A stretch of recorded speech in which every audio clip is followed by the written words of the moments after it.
Hey, I'm Kyle, and this is my updated review of the Lymow One Plus. I've had my unit for maybe 5 or 6 weeks now.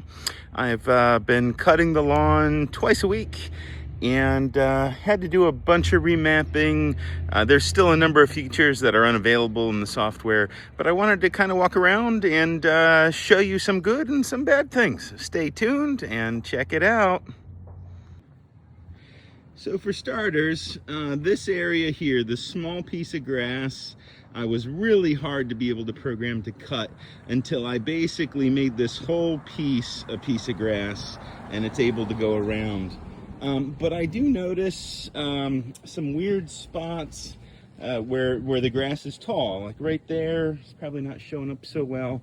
And then here's another one. Maybe you can see that tuft right there.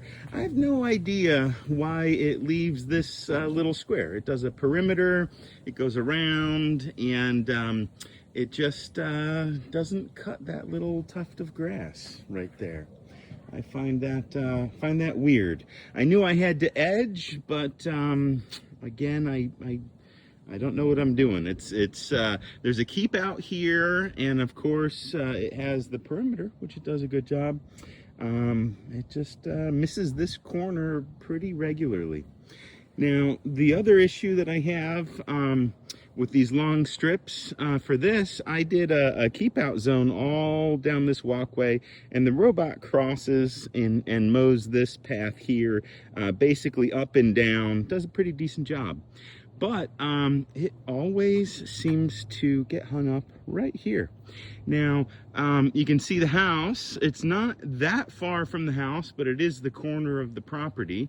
And the robot tends to throw itself off the sidewalk and get hung up. But it doesn't ask for help. So I just have to know the day that it's cutting this, I need to check it every so often and pick it up out of the road if it falls off the curb.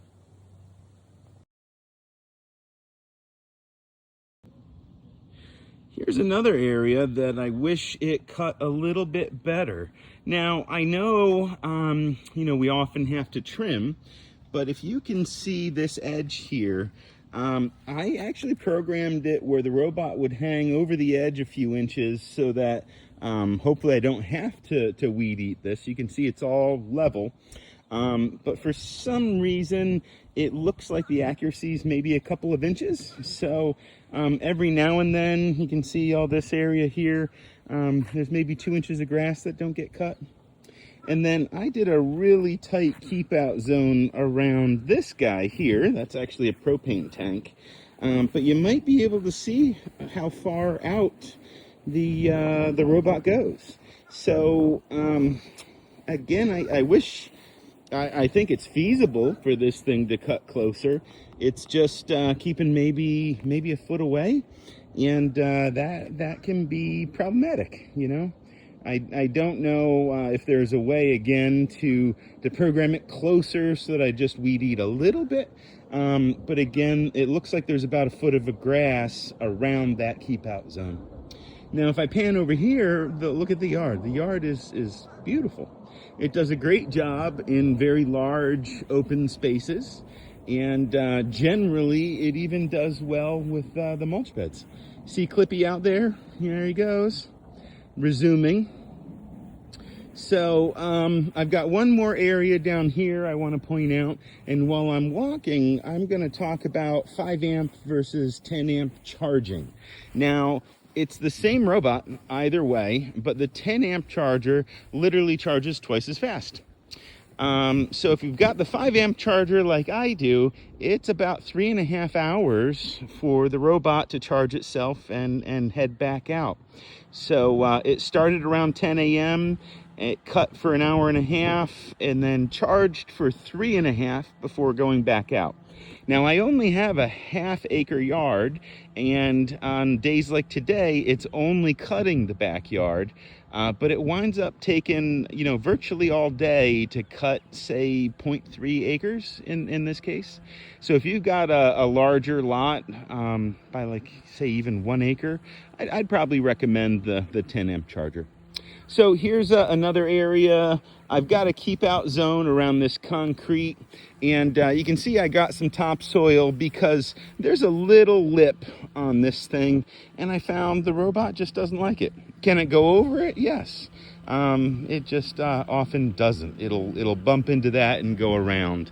So again, I've got another keep out zone where I've got 12, 14 inches of grass to deal with. And we might even see what Clippy does here. See if he comes for this guy.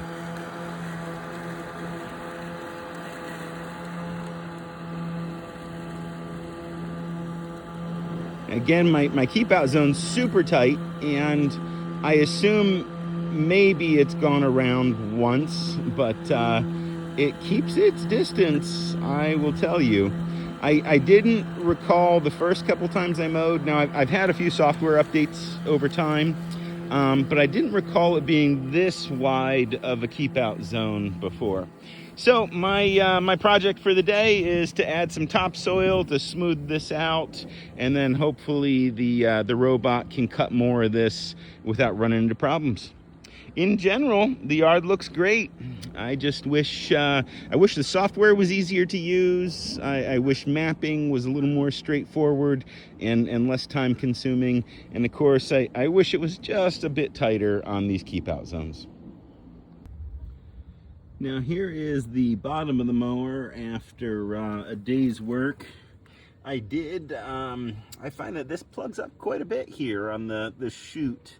So I have not yet removed the flap, but as you can see, with normal cutting about twice a week, that still plugs up. So I've seen others kind of remove that, and they've had some good success, so I might do the same. And then you get an idea of, it's not horrible buildup, but, looks like maybe once a month, I guess, I'll be washing this thing out. So not horrible, but it definitely does not discharge the clippings the way that it should.